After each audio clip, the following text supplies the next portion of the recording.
En fait, la séquence de la tranchée de l'étoile noire de Star Wars, elle a été réalisée comment?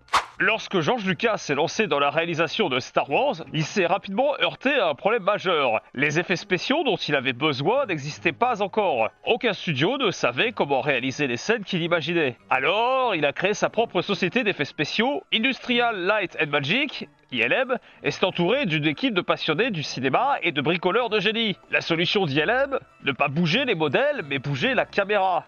Grâce à une caméra conçue par ILM, le Dixtraflex, il était possible de concevoir des scènes impliquant des maquettes en répondant à deux problématiques. Si l'on fait bouger la caméra plutôt que le sujet ou le décor, eh bien on n'a pas besoin de bouger sa source lumineuse, au risque d'avoir un rendu avec des incohérences de lumière. La seconde, sa précision de mouvement. Montée sur une grue, la caméra pouvait effectuer des mouvements complexes. Ce système, basé sur le principe du motion control qui consistait à enregistrer en 3 dimensions les mouvements de caméra pour les reproduire ensuite, permettait d'obtenir 2 fois le même mouvement avec précision. Ainsi, il était possible de filmer par exemple un décor avec un plan en mouvement, dans notre cas le couloir de l'étoile noire, puis de filmer sur fond bleu les X-Wing et TIE sous différents angles, et avec des mouvements en cohérence avec les plans du décor dans lesquels ces vaisseaux évoluaient. Ça, c'est la technique utilisée généralement au cours de la production.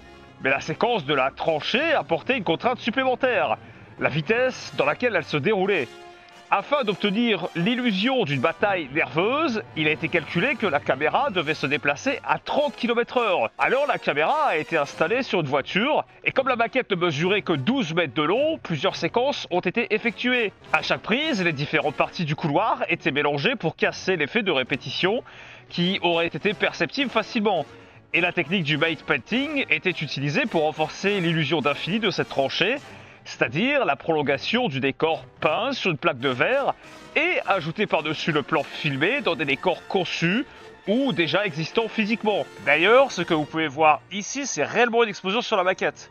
Ouais, l'équipe faisait exploser les maquettes pour pousser le réalisme.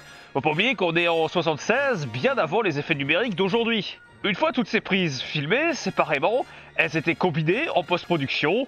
Les plans de la tranchée filmés avec le Dixtraflex servaient de base, et les prises des vaisseaux étaient incrustées par tirage optique, donnant l'impression qu'ils volaient vraiment dans l'environnement. Ce type d'innovation est la raison pour laquelle Star Wars est resté un film révolutionnaire.